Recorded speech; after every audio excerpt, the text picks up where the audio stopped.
선생님도 안녕하세요. 안녕하세요. 네. 말씀에 들어가기 앞서서 한 가지 질문을 드리겠습니다. 하나님께서 우리를 왜 구원하셨을까요?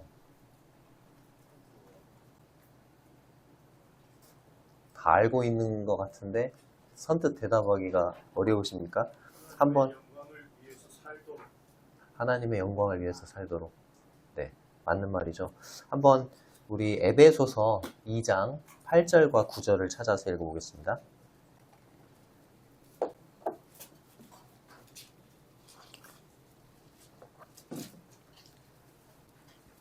에베소서 2장 8절과 9절입니다.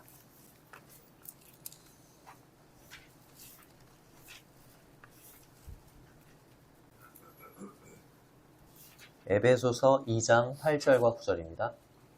제 말 잘 들리세요? 네. 신약성경 311쪽입니다. 에베소서 2장 8절 9절입니다. 같이 한번 읽어볼까요? 시작. 너희는 그 은혜에 의하여 믿음으로 말미암아 구원을 받았으니 이것은 너희에게서 난 것이 아니요 하나님의 선물이라. 행위에서 난 것이 아니니 이는 누구든지 자랑하지 못하게 함이라. 네, 너무나도 우리에게 익숙한 말씀이고 복음 집회 때마다 찾아보는 말씀이죠. 자, 우리는 구원을 하나님의 무엇으로 받는다고요? 하나님의 선물로 받습니다. 선물은 받는 사람 편에서 값을 지불하는 일이 있나요? 네, 값을 지불하면 그건 선물이 아니죠. 우리 편에서 값을 지불한 적이 없습니다. 그러나 오직 하나님 편에서 자신의 아들의 핏값을 지불하시고 우리에게 구원을 선물로 주셨습니다. 우리는 단지 하나님께서 우리에게 은혜로 베푸신 구원을 믿음으로 받죠. 맞나요? 네. 그렇기 때문에 2장 9절의 말씀대로 우리의 행위에서 난 것이 아닙니다. 구원은 우리의 행위로 받지 않아요. 그렇기 때문에 우리는 자랑할 수 없습니다. 자, 그렇다면 하나님이 우리를 구원하신 목적이 뭘까요? 우리를 구원하신 목적이 10절에 나와 있습니다. 보통 우리가 에베소서 2장 8절, 9절은 되게 많이 읽는데 10절을 이어서 읽지 않죠. 10절을 같이 한번 읽어보겠습니다. 10절 시작. 우리는 그가 만드신 바라 그리스도 예수 안에서 선한 일을 위하여 지으심을 받은 자니 이 일은 하나님이 전에 예비하사 우리로 그 가운데서 행하게 하려 하심이니라. 자, 여기 보니까 우리는 그리스도 예수 안에서 어떤 일을 위하여 지으심을 받은 자라고요? 네, 선한 일을 위하여 지음을 받았다. 즉 하나님께서 우리를 구원하신 목적은 선한 일을 위해서다 라고 말씀하고 있습니다. 우리는 구원을 받을 때 선한 행위로 구원받지 않습니다. 오직 믿음으로 구원받습니다. 그러나 선한 행위를 위하여 구원받습니다. 선한 행위는 구원의 방법이 될 수 없지만 구원의 목적이 된다고 하나님 말씀하고 계시죠. 자, 디도서로 가보겠습니다. 디도서 1장 1절. 디도서 1장 1절입니다. 신약성경 348쪽입니다.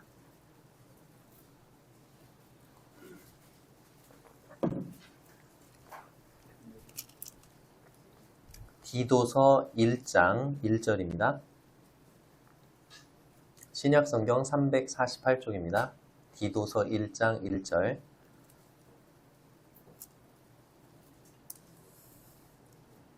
제가 한번 읽어보겠습니다. 하나님의 종이요 예수 그리스도의 사도인 나 바울이 사도된 것은 하나님이 택하신 자들의 믿음과 경건함에 속한 진리의 지식과 영생의 소망을 위함이라. 자, 사도 바울이 사도된 것은 무엇을 위해서라고 말씀하나요? 여기 세 가지 목적이 나와 있습니다. 첫 번째, 하나님이 택하신 자들의 무엇을 위해서? 믿음을 위해서. 하나님이 택하신 자들이 믿음을 갖도록 도와주기 위해서 내가 사도가 됐다. 자, 두 번째는 뭐라고 되어 있습니까? 경건함에 속한 진리의 지식을 얻도록 하기 위해서. 하나님이 택하신 자들이 경건함에 속한 진리의 지식을 얻기 위해서. 그게 두 번째 목적. 세 번째 목적은 뭐라고 되어 있습니까? 네. 하나님이 택하신 자들이 영생의 소망을 갖도록 하기 위해서 바울이 사도로 세우심을 받았다. 그렇게 얘기를 하고 있죠. 자, 이 중에 첫 번째하고 세 번째는 이해하기가 쉽죠. 첫 번째가 뭐였죠? 네, 믿음을 갖도록 하기 위해서. 세 번째는 뭐죠? 영생의 소망을 갖도록 하기 위해서. 이 첫 번째와 세 번째는 이해하기가 쉽습니다. 우리가 복음을 듣고 믿을 수 있도록, 그리고 영생의 소망을 얻을 수 있도록 하기 위해서 사도 바울이 사도가 되었구나. 이해하기가 쉬운데 두 번째 목적이 좀 이해하기 어렵죠, 말이. 자, 근데 두 번째 목적도 중요하겠죠. 바울이 사도로 세우심을 받은 것은 하나님이 택하신 자들이 경건함에 속한 진리의 지식을 얻도록 하기 위함이었다. 다른 번역 성경에는 이 부분이 이렇게 나와 있어요. 경건함에 속한 진리의 지식, 이게 경건한 삶으로 이끄는 진리의 지식이라고 되어 있습니다. 뭐라고요? 경건한 삶으로 이끄는 진리의 지식. 자, 진리의 지식은 우리를 경건한 삶으로 이끌어 주나요? 네, 맞습니다. 우리가 진리를 알게 될 때 경건한 삶을 살게 되어 있죠. 천국과 지옥에 관한 진리, 그리고 그리스도의 심판대에 관한 진리, 그리스도의 재림에 대한 진리, 이와 같은 진리들은 우리가 경건한 삶을 살도록 우리를 이끌어 줍니다. 맞나요? 네. 그러나 거짓된 가르침은 경건치 못한 삶으로 우리를 이끕니다. 이 진리라는 단어가 디도서에서는 바른 교훈이라는 단어로 자주 소개가 되는데, 바른 교훈은 우리를 경건한 삶으로, 즉 선한 삶으로 이끌어 줍니다. 그러나 거짓된 교훈은 더럽고 추한 일로 우리를 이끄죠. 사도 바울이 사도로 세우심을 입은 이유는 우리가 믿음과 영생의 소망만 가지는 데서 그치는 게 아니었어요. 진리의 지식을 통해서 경건한 삶을 살도록 하기 위함이었습니다. 그것이 하나님이 바울을 사도로 부르신 이유였어요. 다시 정리를 해보면 하나님은 우리가 믿음과 영생의 소망만을 갖는 데서 그치는 것이 아니라 경건한 삶으로 이끄는 진리의 지식도 갖기를 바라신다는 것입니다. 우리의 삶이 구원을 누리는 데만 그치는 것이 아니라 진리의 지식으로 인해서 경건한 삶, 즉 선한 삶을 살게 되기를 바라고 계시는 거죠. 그것이 디도서에서 계속해서 우리에게 말씀하고 계시는 주제입니다. 경건한 삶, 선한 일, 이것을 위해서 우리를 구원하시고 부르셨다는 것입니다. 오늘 이제 디도서 2장을 살펴보려고 하는데요. 디도서 2장의 주제 말씀이 14절입니다. 디도서 2장 14절 한번 읽어보겠습니다.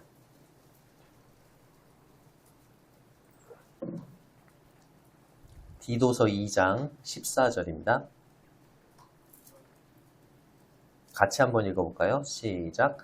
그가 우리를 대신하여 자신을 주심은 모든 불법에서 우리를 속량하시고 우리를 깨끗하게 하사 선한 일을 열심히 하는 자기 백성이 되게 하려 하심이라. 자, 이 구절에서도 보면은 하나님이 우리를 구원하신 목적이 뭐라고 되어 있습니까? 선한 일을 열심히 하는 자기 백성이 되게 하려고.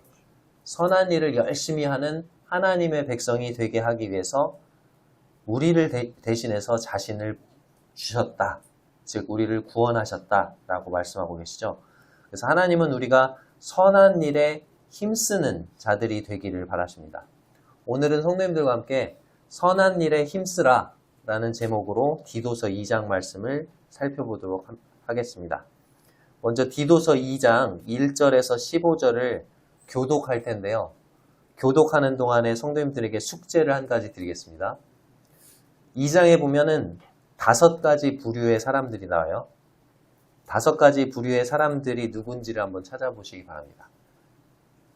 혹시 그게 너무나 쉽다, 5가지 부류 찾기 너무 쉬운데 하시는 분들은 이 사람들이 구체적으로 어떤 삶을 사는 것이 선한 일에 힘쓰는 삶인가를 찾아보시기 바랍니다. 아셨죠? 자, 디도서 2장 1절에서 15절을 교독해 보겠습니다. 먼저 제가 읽습니다. 오직 너는 바른 교훈에 합당한 것을 말하여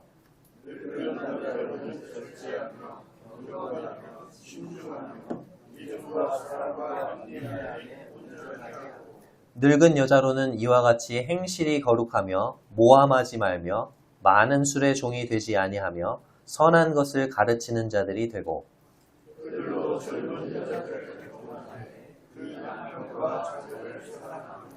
신중하며 순전하며 집안일을 하며 선하며 자기 남편에게 복종하게 하라. 이는 하나님의 말씀이 비방을 받지 않게 하려 함이라.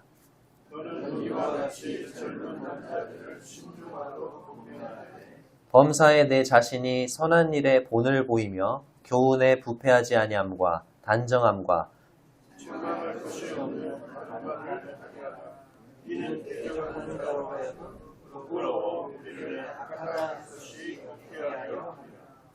종들은 자기 상전들에게 범사에 순종하여 기쁘게 하고 거슬러 말하지 말며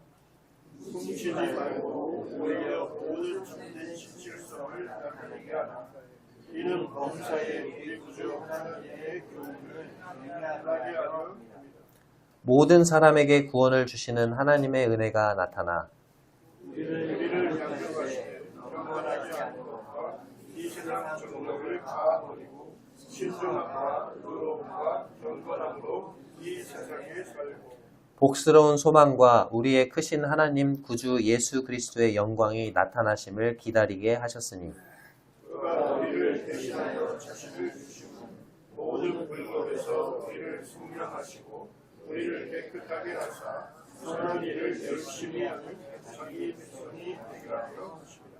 너는 이것을 말하고 권면하며 모든 권위로 책망하여 누구에게서든지 업신여김을 받지 말라. 구원받은 성도들에게 하나님께서 바라시는 것은 선한 일에 힘쓰는 것입니다. 자, 그러면 어떻게 하는 것이 선한 일에 힘쓰는 것일까요? 지금 이 편지의 이름이 뭐죠? 디도서입니다. 디도서. 사도 바울이 디도 형제님에게 써보낸 편지죠. 이 디도 형제님이 그레데라는 곳에 있는 교회에서 그레데 교회에서 사역을 하고 있는데 교회 안에 노년부부터 주일학교까지 우리 교회로 말하면 소망회로부터 주일학교까지 다양한 계층들이 있습니다. 구원받은 성도들에게 선한 일에 힘쓰라 이렇게 가르쳐야 되는데 각 부서에서 어떻게 말씀을 가르쳐야 될까요? 기본 원리는 같습니다. 선한 일에 힘쓰라는 거예요. 그런데 그 원리를 어떻게 삶에 구체적으로 적용하고 실천할 것인가는 각 연령층마다 다 다르다고 하는 것입니다. 선한 일에 힘쓰라 기본 원리는 같지만 각 세대별로 구체적으로 삶에 적용해야 할 실천사항들이 다릅니다. 그렇기 때문에 우리도 세대별 성경 공부를 갖는 거죠. 디도서 2장에도 5개의 세대별 성경 공부 반이 나옵니다. 자, 1절에 보시면 먼저 오직 너는 바른 교훈에 합당한 것을 말하여 사도 바울이 디도 형제님에게 너는 성도들에게 바른 교훈에 합당한 것을 가르쳐야 한다. 이렇게 말하고 있어요. 앞에서 말씀드린 것처럼 구원받은 이후에 선한 일에 힘쓰는 삶을 살라. 이것을 가르쳐야 된다는 거죠. 대상은 모든 연령층이 되는데 자, 2절부터 이제 첫 번째 세대별 성경 공부 반이 나옵니다. 누굴까요? 2절에 나오죠? 누굽니까? 소망회 중에 누구? 소망의 부치님들에 해당되는 분들입니다. 2절에 나오죠? 소망의 부치님들 잘 들으세요. 2절 같이 한번 읽어볼까요? 시작. 늙은 남자로는 절제하며 경건하며 신중하며 믿음과 사랑과 인내함에 온전하게 하고 자, 나이 든 형제님들은 어떻게 선한 일에 힘쓸 수 있을까요? 첫 번째, 뭘 해야 된대요? 절제해야 합니다. 다른 말로 자제력 있게 행동해야 합니다. 어릴 때, 젊을 때는 절제를 잘 못하잖아요. 근데 절제를 할 수 있다는 것은 그만큼 인격적으로 성숙해졌다는 것을 의미합니다. 자, 두 번째로 뭘 해야 된대요? 경건해야 합니다. 표준 세번역 성경에는 위엄을 갖추어야 한다. 위엄을 갖추어야 한다. 영어 성경에는 존경받을 만 해야 한다. 이렇게 나와 있습니다. 자, 경건해야 된다. 그 말은 존경받을 만한 삶을 살아야 하고 위엄 있는 삶을 살아야 한다. 라는 거죠. 자, 세 번째 뭘 해야 된대요? 신중해야 합니다. 신중해야 된다. 말과 행동을 조심해야 한다. 라는 거죠. 넷째 뭡니까? 믿음과 사랑과 인내함에 어때야 된다? 온전해야 된다. 와, 가장 어려운 요구사항 같죠? 믿음과 사랑과 인내함에 어때야 된다고요? 온전해야 된다요. 와, 젊은이들은 믿음도 부족하고요. 사랑도 부족하고요. 인내도 부족할 때가 많습니다. 그러나 나이가 들어서는 믿음과 사랑과 인내함에 온전해야 한다. 라고 말씀하고 있습니다. 믿음이 젊은이들처럼 이리저리 흔들려서는 안 된다. 심지가 굳어져서 그 믿음의 견고함이 느껴져야 한다는 거죠. 사랑도 주님의 사랑을 더 닮아야 된다. 인내도 주님의 인내를 더 닮아야 한다. 자, 이와 같은 것들을 늙은 남자들에게 가르치라. 이렇게 말씀하고 있습니다. 손은 들지 마세요. 나는 늙은 이 지금 첫 번째 부류에 속하는 것 같다. 이거는 뭐 지극히 주관적이기 때문에 계단 내려가실 때 아이고 아이고 소리가 한 3-4번 정도 나오시는 분들, 아, 나는 이렇게 살아야지 선한 일에 힘쓰는 삶을 사는 거구나. 하나님이 기뻐하시는 거구나. 생각하시기 바랍니다. 자, 이제 두 번째 부류가 두 번째 세대별 성경 공부반이 3절에 나옵니다. 누굽니까? 늙은 여자들. 자, 우리가 부르는 말로 모치님들. 모치님들 잘 들으세요. 잘 보셔야 돼요. 웃지만 마시고. 자, 3절 같이 읽어보겠습니다. 3절과 3절 4절의 초반절 교훈하되까지 보겠습니다. 3절하고 4절 중간까지 같이 읽겠습니다. 시작. 늙은 여자로는 이와 같이 행실이 거룩하며 모함하지 말며 많은 술의 종이 되지 아니하며 선한 것을 가르치는 자들이 되고 그들로 젊은 여자들을 교훈하되. 이렇게 돼 있죠. 자, 소망의 모침들에게 하나님이 말씀하십니다. 자, 나이든 자매님들은 어떻게 선한 일에 힘쓸 수 있을까요?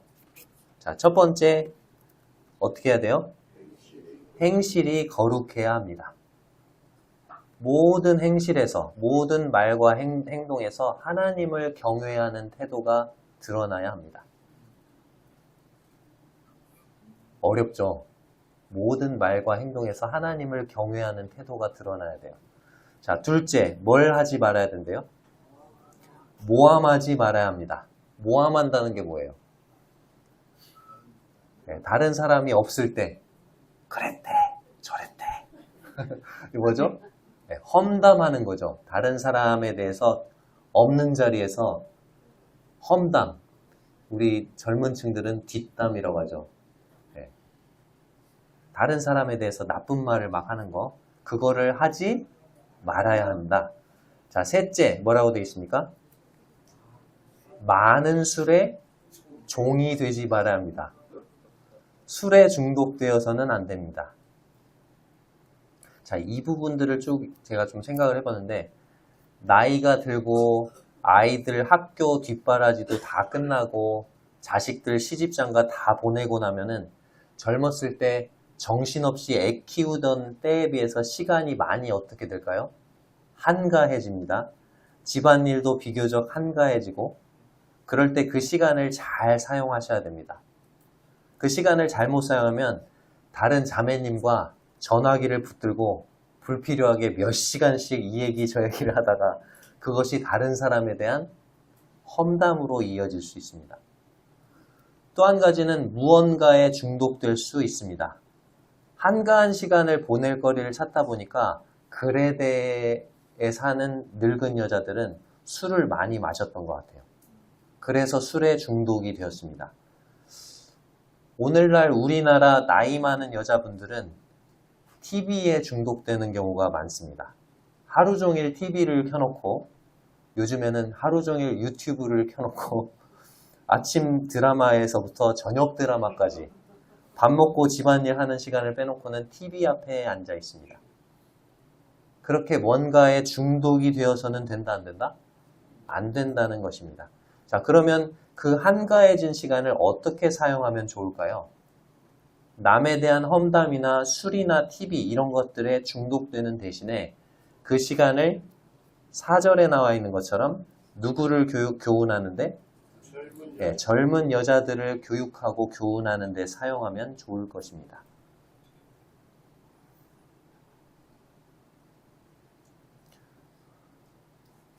화요자매회 때 가끔 장로들을 청해서 말씀을 전하라고 하시거든요. 가장 힘들어요. 근데 화요자매를 이렇게 참여를 해보면 화요자매회에 참여하는 분들의 연령이 어리십니다, 다. 3, 4, 50대에서 끝나는 것 같아요, 거의. 근데 여기에 있는 이 말씀들을 볼 때는 그들로 젊은 여자들을 교훈하되 라고 말씀하시잖아요. 장로들로 또 물론 그 말씀을 전해드려야 되겠지만 주로 그 일들을 해야 될 분들은 나이가 많으신 자매님들이십니다. 나이가 많으신 자매님들이 자매에 참석하시면서 중심을 잡아주시고 지금까지 쌓으셨던 그 연륜과 지혜, 경험 이런 것들을 전달을 해주셔야 됩니다. 제 말이 아니고 성경이 그렇게 말씀하고 있죠.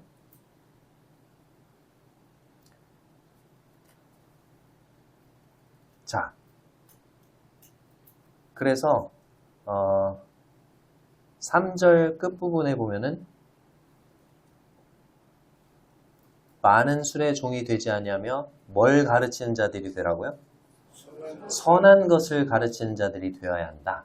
그러면서 4절에 이어지는 거죠. 그들로 젊은 여자들을 교훈하게 하라. 이렇게 나와 있는 것입니다. 자신의 삶의 간증과 경험들을 통해서 젊은 자매님들에게 선한 일에 힘쓰도록 가르칠 수 있는 것이죠.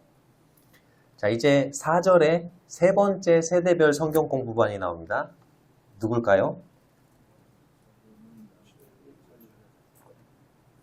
젊은 여자들이 나옵니다. 젊은 여자들. 4절과 5절을 같이 한번 읽어보겠습니다. 4절과 5절. 시작.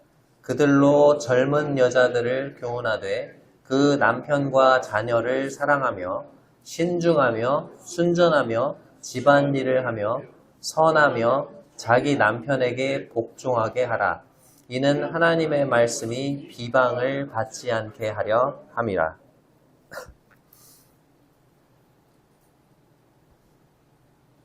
자, 젊은 여자들, 젊은 자매님들은 어떻게 선한 일에 힘쓸 수 있을까요?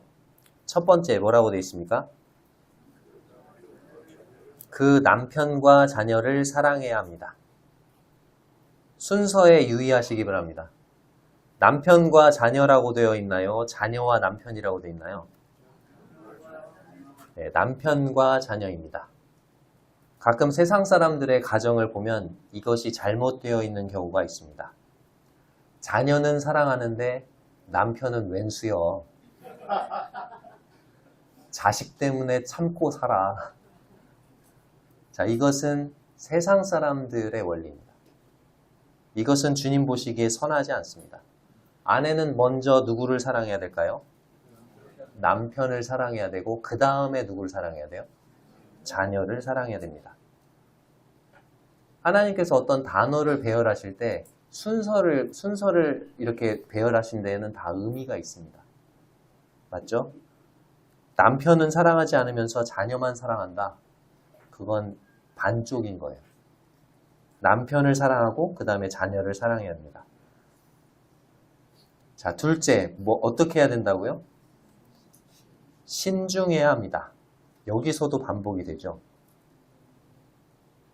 말과 행동에 조심해야 된다는 거죠.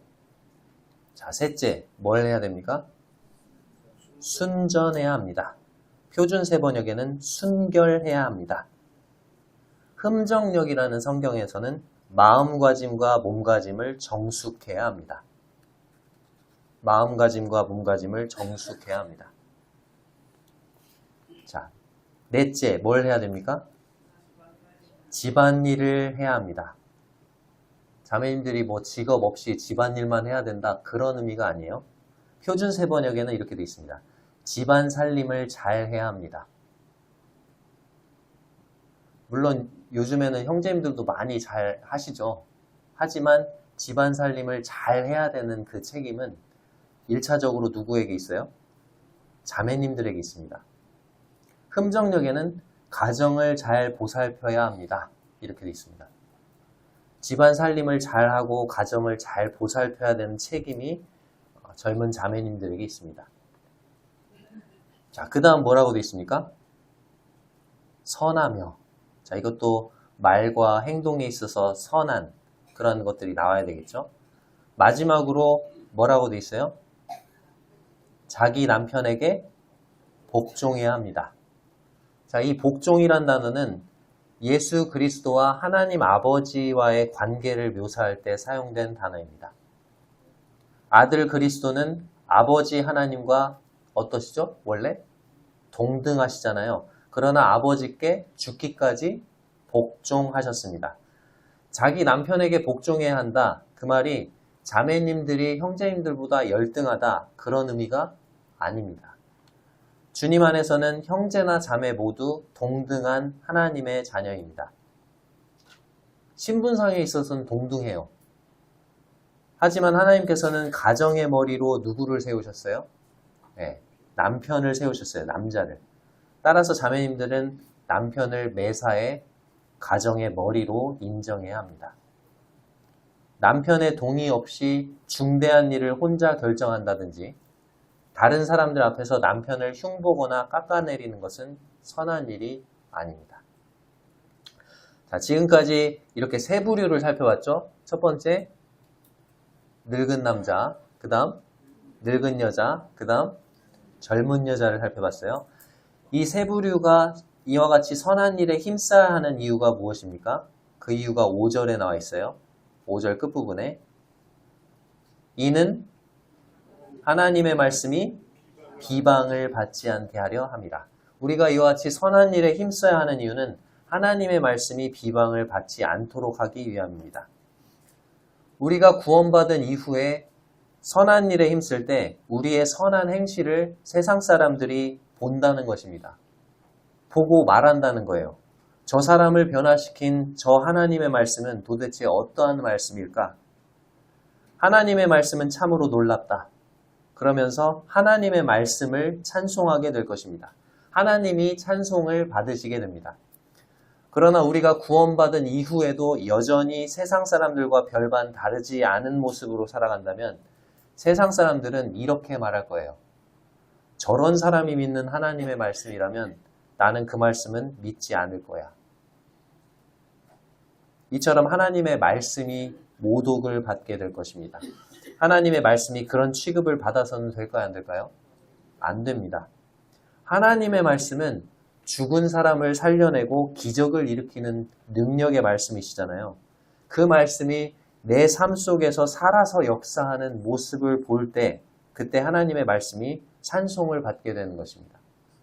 그렇지 않다면 하나님의 말씀은 나 때문에 비방을 받게 되는 것입니다. 자, 이제 6절에 보시면 네 번째 세대별 성경 공부반이 나옵니다. 누굴까요? 네? 젊은 남자들이 나오죠. 젊은 남자들. 마음속으로 손을 들어보세요. 나는 젊은 남자인 것 같다. 네. 잘 보시기 바랍니다. 자, 젊은 남자들은 어떻게 선한 일에 힘쓸 수 있을까요? 자, 6절 같이 읽겠습니다. 시작. 너는 이와 같이 젊은 남자들을 신중하도록 권면하되. 자, 젊은 남자들은 어떻게 선한 일에 힘쓸 수 있을까요? 뭐 하래요? 신중하래요. 신중하라는 게 계속 반복되죠? 그쵸? 여러 번 반복되고 있습니다. 말과 행동에 어떻게 해야 된다? 조심해야 된다는 거예요. 젊은 남자들, 말과 행동에 조심해야 된다. 젊은 혈기로 말을 함부로 내뱉을 수 있겠죠. 행동을 함부로 할 수 있겠죠. 그것은 세상의 젊은 남자들이 하는 일입니다. 그러나 그리스도 예수 안에 있는 젊은 남자들은 어떻게 해야 됩니까? 신중해야 합니다. 말과 행동에 조심해야 된다는 거죠.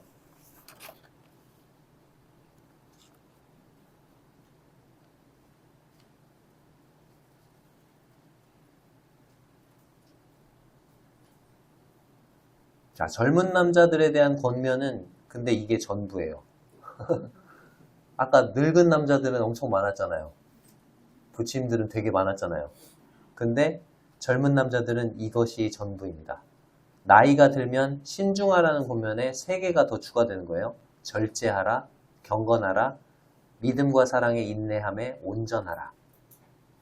그런데 그래 그러면 신중하기만 하면 되는구나 이렇게 생각하고 젊을 때 이런 것들을 하나도 훈련을 안 타가 나이가 들어서 이것을 갑자기 잘할 수 있을까요? 안 되겠죠. 그러니까 아까 늙은 남자들에 해당되는 것도 지금 젊었을 때부터 차근차근 훈련을 하실 필요가 있습니다. 맞나요? 자, 7절과 8절에서는 이와 같은 것들을 각 세대에 가르칠 때 말씀을 가르치는 사람이 유의할 점을 다루고 있습니다. 첫 번째는 7절에 범사에 내 자신이 선한 일에 본을 보이며, 자, 먼저 말씀을 가르치는 사람 자신이 모든 일에 선한 일에 본을 보여야 한다는 것입니다. 한 달에 한두 번 말씀을 전하기 위해서 강단에 설 때마다 가장 부담되는 부분이 이 부분입니다. 말씀을 가르치는 자들은 입으로만 말씀을 가르치는 것이 아니라 삶의 본으로 가르쳐야 되기 때문에 그렇습니다.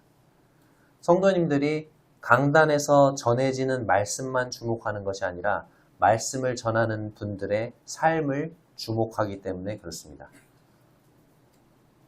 우리 사랑하는 남원 성교회 성도님들, 강단에서 말씀을 전하시는 형제님들을 위해서 기도해 주시기 바랍니다. 두 번째는 7절 후반과 8절 초반에 나오는 대로 교훈에 부패하지 아니함과 단정함과 책망할 것이 없는 바른 말을 하는 것입니다. 교훈에 부패하지 아니함과 단정함과 책망할 것이 없는 바른 말을 하는 것. 즉, 강단에서 전하는 그 말씀의 가르침이 순수해야 되고 진지해야 되고 건전해야 한다는 것입니다.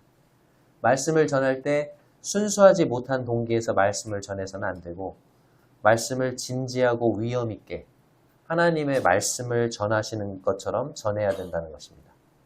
그리고 비난받을 수 없는 건전한 말을 해야 합니다. 말씀을 전하는 사람이 비난을 받는 것은 내 생각에 근거해서 전하기 때문에 그렇습니다.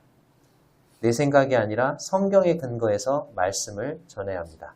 그래야 대적하는 자가 우리에 대해서 나쁘게 말할 것이 없기 때문에 부끄러움을 당하게 되는 것입니다. 8절 후반에 나와 있죠. 책망할 것이 없는 바른 말을 하게 하라. 이는 대적하는 자로 하여금 부끄러워 우리를 악하다 할 것이 없게 하려 함이라. 자, 마지막으로 5번째 세대별 성경 공부반이 누구입니까? 9절과 10절에 나와 있죠. 누굽니까? 5번째 세대별 성경 공부반 9절 처음에 나와 있는데요. 종들이죠, 종들. 자, 9절과 10절을 같이 한번 읽어보겠습니다. 시작. 종들은 자기 상전들에게 범사에 순종하여 기쁘게 하고 거슬러 말하지 말며 훔치지 말고 오히려 모든 참된 신실성을 나타내게 하라. 이는 범사에 우리 구주 하나님의 교훈을 빛나게 하려 함이라. 자, 오늘날에는 노예제도가 없잖아요. 그렇죠? 그래서 이 종들에 대한 사항을 누구에게 적용할 수 있을까요? 네, 직장 생활을 하시는 성도님들, 직장에서 상사를 모시고 직장 생활을 하시고 있는 직장인들에게 이 말씀을 적용할 수가 있겠습니다. 자, 그러면 종들은, 직장 생활 하시는 성도님들은 어떻게 선한 일에 힘쓸 수 있을까요? 첫째, 어떻게 해야 된대요? 자기 상전들에게 범사에 순종해야 합니다. 범사가 뭐죠? 네, 모든 일에 자기 상전들에게 순종해야 합니다. 이게 쉬운 일인가요? 내 생각과 달라도 어떻게 해야 돼요? 모든 일에 상전들의 뜻대로 순종을 해야 된다는 거죠. 베드로전서에 보면은 까다로운 상전들에게도 순종해야 된다. 온유한 상전에게만 순종하는 게 아니고 뭐라고요? 까다로운 상전에게도 순종해야 한다. 네, 이 말씀을 저에게 개인적으로 적용하면 까다로운 교장, 교감 선생님에게도 순종해야 한다. 교장 선생님과 교감 선생님의 지시가 명백히 뭔가 법에 어긋나는 그런 것이 아니라면 교장, 교감 선생님의 뜻에 어떻게 해야 돼요? 맞추는 것이 선한 일입니다. 제가 지금 학교에서 맡고 있는 업무가 이제 학교를 옮겼잖아요. 아영에서 6년 있다가 한빛중학교로 왔거든요. 한빛중 큰 학교예요. 2학년만 130명. 제가 딱 왔더니 비어있는 자리가 2학년 학년부장이었어요. 저는 저에게 뭐 원하는 그 업무를 써서 내라. 그래서 1지망, 2지망, 3지망을 다른 걸 써서 냈거든요. 근데 2학년 학년부장을 주셨어요. 왜 2학년 학년부장을 기피할까요? 선생님들이? 네, 중2병. 뭐 중2를 뭐 도시락을 싸가지고 이북에 보내면 이북이 초토화된다고 뭐 그런 얘기였죠. 자, 아무튼 중2를 비워놓고 또 중2 학년부장은 또 뭘 해야 되냐면 수학여행을 인솔해서 가야 돼요. 수학여행을 계획을 해서 어디를 갈지 답사를 다녀와야 되고 답사를 갔다 오는 게 사전 답사라는 게 있어요.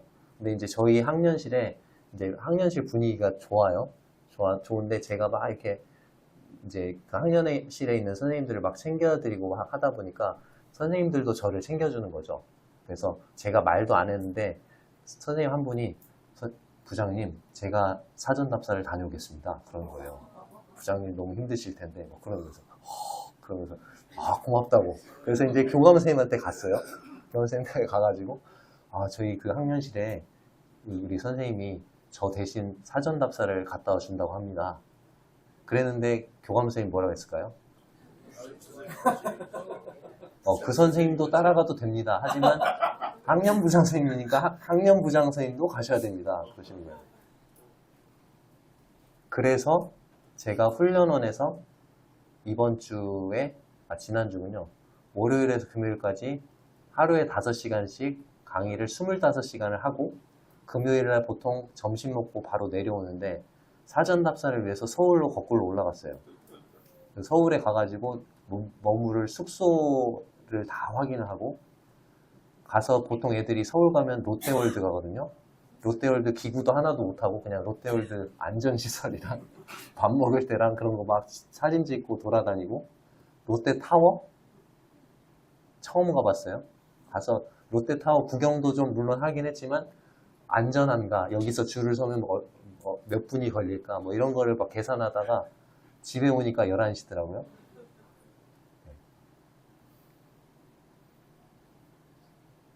범사에 모든 일에 누구에게 순종해야 된다고요?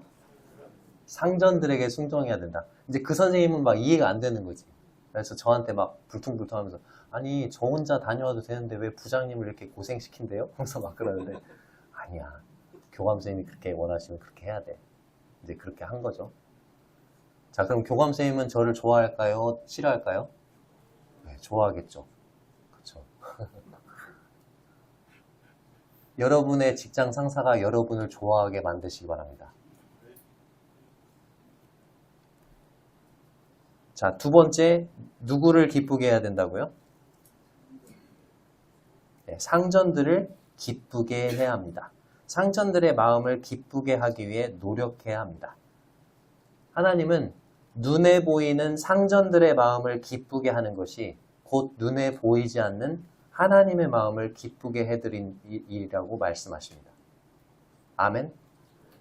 자, 세 번째 뭐라고 되어 있습니까? 거슬러 말하지 말며. 자, 상전들에게 뭐 하면 안 된다고요? 거슬러 말하지 말아야 됩니다. 표준세 번역엔 이렇게 나와 있습니다. 말대꾸를 하지 말라. 자, 직장 상사가 내 마음에 안 드는 말과 행동을 해요. 그러면 우리 속에서는 자꾸 뭘 하고 싶죠? 말대꾸를 하고 싶잖아요. 자, 근데 그것을 어떻게 해라?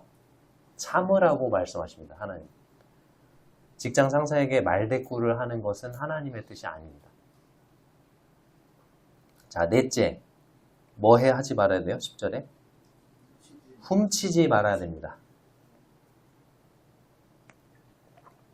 상전들에게 속한 물품을 떼어먹거나 훔치지 말아야 합니다. 자, 훔친다고 하니까 뭐 큰 것을 생각하기가 쉬운데 종들이 상전에게 들키지 않고 훔치고 떼어먹으려면 큰 거를 훔칠 것 같아요? 작은 것을 훔칠 것 같아요? 네, 작은 것을 훔치겠죠?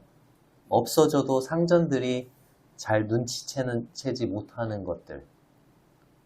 회사에 있는 것이고 회사 업무를 위해서 주어진 물품인데 그것을 허락을 받지 않고 가져다가 내 것처럼 사용한다면 그것은 훔치는 것이 될 것입니다.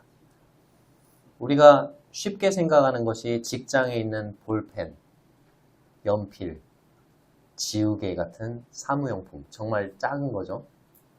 그리고 종이, 프린터, 이런 것들이 있을 것입니다. 자, 이런 것들은 내가 조금 써도 티가 나요, 안 나요? 티가 잘 나지 않습니다. 눈치를 못 챕니다. 그런데 직장에 있는 종이와 프린터를 내 마음대로 내 개인 용도로 막 출력을 했어요. 근데 옆 직원이 지나가는 말로 이렇게 얘기하는 거예요. 왜 이렇게 사무실 종이가 빨리 닳아질까요? 프린터, 잉크, 토너를 간지 얼마 안 되는데 왜 이렇게 빨리 닳아지지? 몰라. 내가 그런지 모르는데 그냥 그렇게 혼잣말로 지나가면 내 마음에 뭐가 찔리죠? 내 양심에 찔리는 거죠. 왜? 이게 잘못된 것이라는 것을 알기 때문입니다. 그쵸? 내가 개인 용도로 뭔가 출력을 하고 수업을 갔다 왔어요.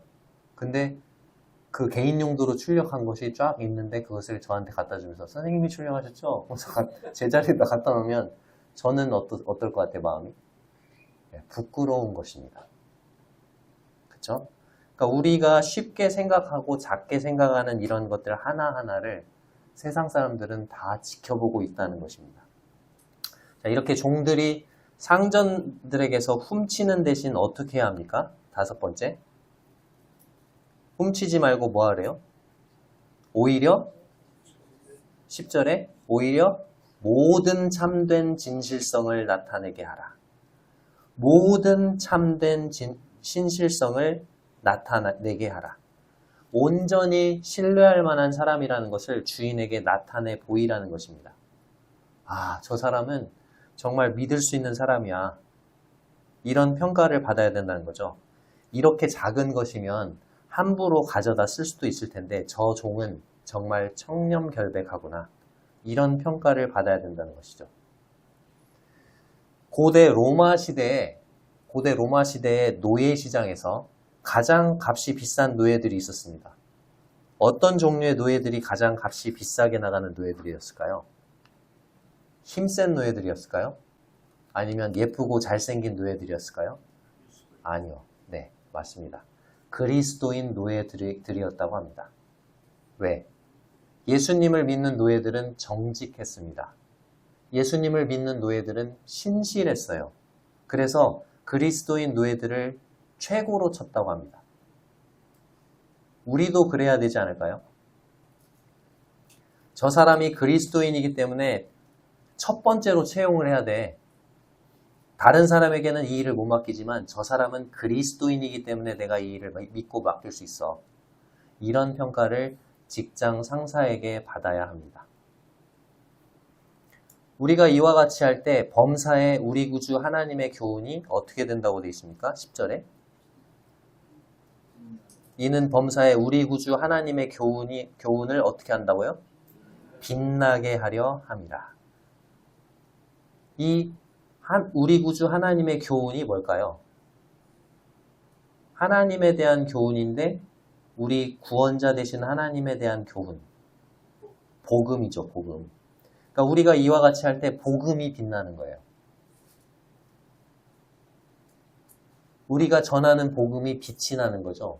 그래서 사람들에게 매력적으로 보이게 되는 것입니다. 영어 성경에는 우리 구주 하나님의 교훈이 빛나게 하려 함이라, 이 말이 우리 구주 하나님의 복음을 매력적으로 만든다 라고 되어 있습니다. 우리가 선한 일에 힘쓸 때 믿지 않는 사람들이 복음을 매력적으로 느끼는 거예요. 아, 저 사람이 믿는 복음이 뭘까 과연? 저 사람이 믿는 복음이라면 나도 믿고 싶어. 나도 저들의 무리 가운데 끼고 싶어. 그런 생각을 갖게 된다는 거죠. 자, 11절을 보겠습니다. 모든 사람에게 구원을 주시는 하나님의 은혜가 나타나. 자, 모든 사람에게 구원을 주시는 하나님의 은혜가 나타났어요. 그리고 12절에 우리를 양육하시되 경건하지 않은 것과 이 세상 정욕을 다 버리고 신중함과 의로움과 경건함으로 이 세상에 살고. 그 하나님의 은혜가 우리를 양육한대요. 그 하나님의 은혜가 우리를 가르친대요. 뭐 하라고요? 경건하지 않은 것과 이 세상 정욕을 다 버리라고.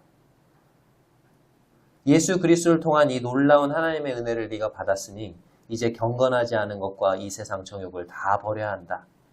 그것이 너를 구원하기 위해서 하나님의 은혜를 베푸신 이유이자 목적이다.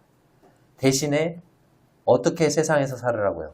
12절 후반에 너는 이제 신중함과 의로움과 경건함으로 이 세상을 살아야 한다. 그렇게 하나님의 은혜가 우리를 양육하고 가르치신다는 거죠.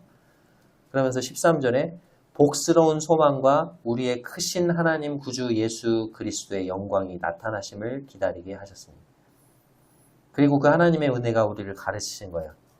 우리에게 복스러운 소망 가운데 우리 주님의 영광의 재림을 기다리면서 살라고. 자, 14절은 아까 우리가 읽었었죠. 이 디도서 2장의 핵심장이자 주제라고. 14절 다시 한번 읽어보겠습니다. 시작. 그가 우리를 대신하여 자신을 주심은 모든 불법에서 우리를 속량하시고 우리를 깨끗하게 하사 선한 일을 열심히 하는 자기 백성이 되게 하려 하심이라. 자, 주님께서 우리를 대신해서 자신을 주신 것은 모든 불법에서 우리를 속량하시고 우리를 깨끗하게 하셔서 무슨 일에 열심히 하는?